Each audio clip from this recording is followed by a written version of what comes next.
সবার স্বপ্ন পূরণ করতে করতে আমার সালামু আলাইকুম, welcome to my Facebook page. Hi everyone, সবাই কেমন আছো? আশা করি সবাই অনেক অনেক ভালো আছো। আমার নাম মোহাম্মদ প্রবীণ, আমি একজন প্রবাসী। সো আমাদের আজকের পর্ব হচ্ছে এই প্রবাস জীবনে কার কত বছর। Let's go. সালামু আলাইকুম। ওয়ালাইকুম আসসালাম। রেমিটার যোদ্ধা ভাই কেমন আছেন? আলহামদুলিল্লাহ ভালো আছি ভাই। রেমিটার যোদ্ধা, আপনার প্রবাস জীবন আজকে কত বছর? আমার এই প্রবাস জীবনে 3 বছর। 3 বছরে কি আপনি একবারও বাড়িতে গেছেন ছুটিতে? জি না, কেন? সবার স্বপ্ন পূরণ করতে করতে আমার দেশে যাওয়ার স্বপ্ন হারিয়ে গেছে। সেই পরিবার টাকা ছাড়া আমায় বোঝে না রে। সালামু আলাইকুম। ওয়ালাইকুম আসসালাম। রেমিটার যোদ্ধা ভাই কেমন আছেন? জি আলহামদুলিল্লাহ ভাই, ভালো আছি। রেমিটার যোদ্ধা ভাই, আপনার প্রবাস জীবনের বয়স কত? ভাই বেশি না, মাত্র 2 বছর।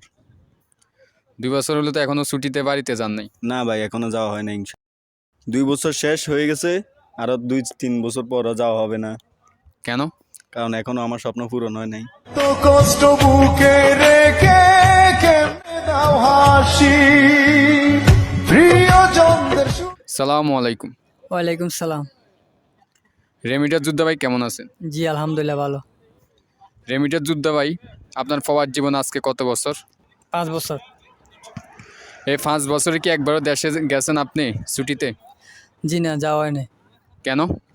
আশা ছিল 2 বছর পরে যাওয়ার, কিন্তু পরিবারের আশা পূর্ণ করতে করতে আমার দেশে যাওয়ার স্বপ্ন ভেঙে গেছে। জিন্দা না কি লাশ, দোজখের অন্য নাম কি সুদূরে